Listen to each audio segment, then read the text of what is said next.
At first, when you heard the readings tonight, there seems to be a little connection between any of them. Jonah, who is called to convert another town. Paul, whose words seem a little disconcerting. I should live as though I didn't have a wife, or live without a sense of joy. And then the gospel that is the story of the call of the disciples. In fact, there is a thread. There is something that is woven through them all, and that is the ability to let go. The ability to let go of whatever it is that is no longer allowing us to live in this new light, the way of Christ's call. You look at Paul, and really what Paul is dealing with is he was convinced that the end time, the time when Christ would come, was very near at hand. So he tells his people, because the time is short, what you and I need to do is live without attachments to anything. It's such a short time. Don't let anything distract you from doing God's work and accomplishing God's will. Because the time is so short, live without anything that holds you bound. That's why those words. And then, of course, the letting go is obvious in the gospel. Let go of old ways to embrace new path. A new path that the Lord says is what I've laid out for you. Old ways of living, now let them go, because I have a new mission, a new plan for you. So be attentive. Be aware, listen, and look to what I've put before you. But I would like to look at Jonah, that first reading, because Jonah has another way of letting go. You see, the Lord has called Jonah to go to this city, but it's a city of his enemies. It's a place that historically the people of Israel have a difficulty. Nineveh, it is the enemy's town. And the Lord is calling him, go, Jonah, convert these people, change their hearts, transform them so that they may find and know I am their God. Jonah runs the other way. We don't have that part in the gospel, the first reading. He runs from that commitment because he's asked, confront your enemy and convert them. That's what he's asked to do. Let go of those who you thought were your enemies, and let go of all the ways you thought God would change, and embrace that I am calling you, not to have the enemies, but to change. So what does that mean for you and I? It means we need to confront our enemies. I don't mean the ones who may breathe and have life and live within our homes or across the city or across the globe. I mean the enemies within, and change them. Convert them. I'll just give you 3 easy ones. Look at the idea of self-deception or self-pity or just plain selfishness.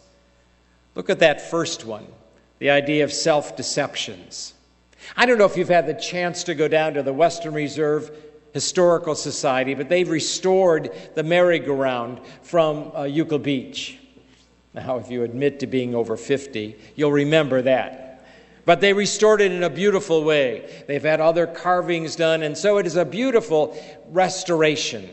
And the kids are there. But as you watch it, it reminded me of this self-deception. You get on one of those horses as a child, and it goes up and down, and it goes around, and the wind is in your face, and you see the scenery going around you. It has this illusion, I'm on a journey, I'm going somewhere.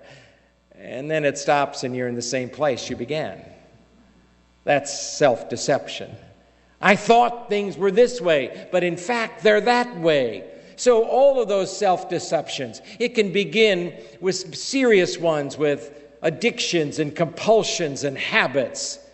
And I pretend, they're not bothering me, they're not controlling me, I can quit anytime I want. That's a lie for most of us.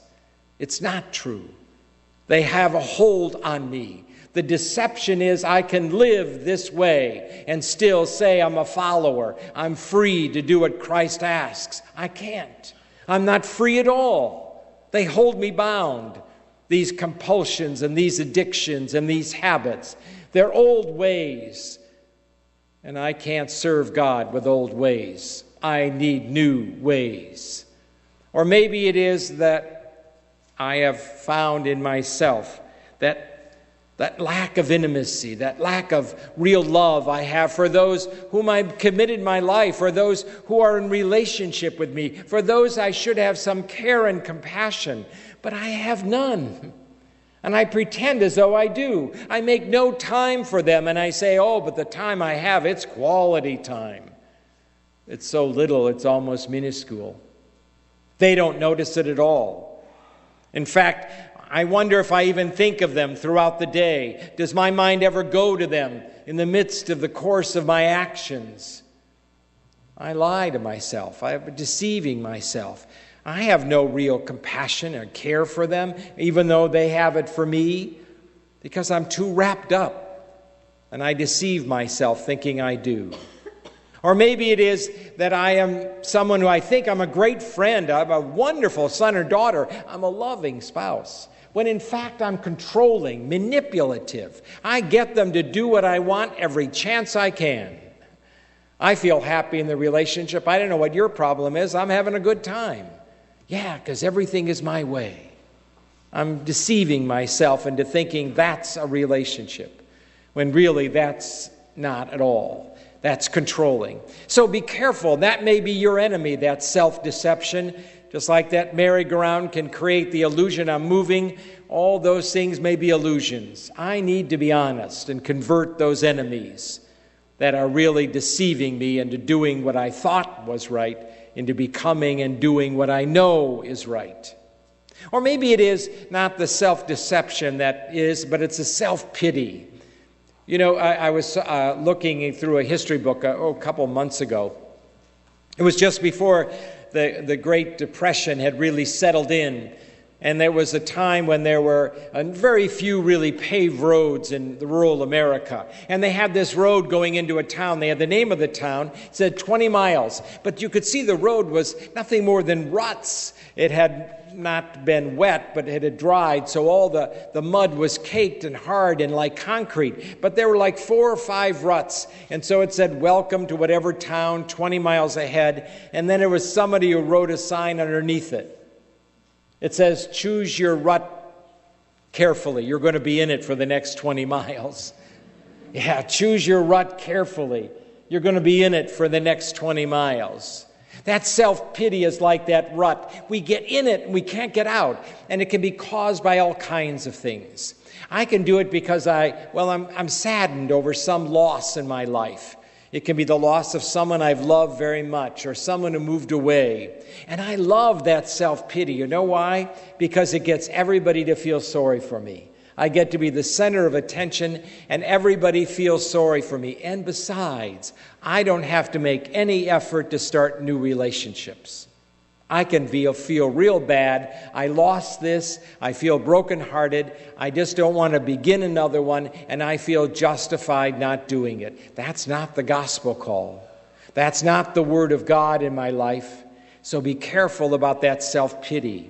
Sometimes the self-pity comes from the sense that I have felt really a brokenness by what someone has done to me. Someone has lied to me. Someone has betrayed me. Someone has done something not at all excusable. In fact, it could have even been sinful or wrong or evil. But I use that as an excuse now, and I have my own little pity party about it. I use it so that I don't ever have to forgive them. I don't ever have to move beyond it. I never have to do anything more than just feel the victim of it. When my God has offered me healing and wholeness in the lives of others, I would rather choose self-pity. That's my enemy. And I don't want to convert it. I don't want to change it. But Jonah would tell me, yes, you do. You need to convert those enemies. Or maybe finally it's just that selfishness, that pure and adulterated selfishness where everything is about me. It says really, I got to be me. And the subtext is without you. It's always about me. You know, you make silly statements. You say, oh yeah, my friend's brother died. And then the next thing you say, and I got to go to the funeral. Gee, I'm really sorry that you got to go to the funeral. Your best friend's brother died. And you made it all about you. I say to somebody else, I say, I know you need help. I've seen you struggling with that. Well, and then I say to myself, yeah, and I got to give up my afternoon to help you. I made your pain my problem, didn't I? I made it mine. I said, oh yeah, you're in trouble, but it's all about me. I always turn those things about me. How many sentences I begin with I and I and I. You don't understand what I have to do, how I have to do it. And that's that selfishness. I can't get beyond it. I make it all about me. I'm always saying it's me when it isn't. It's about you. And there's no compassion in me. There's no understanding in me. There's no extending my life for yours. So maybe that's my enemy, the selfishness. And it needs to be converted. The hardest ones to convert are those who think they're already good. You and I.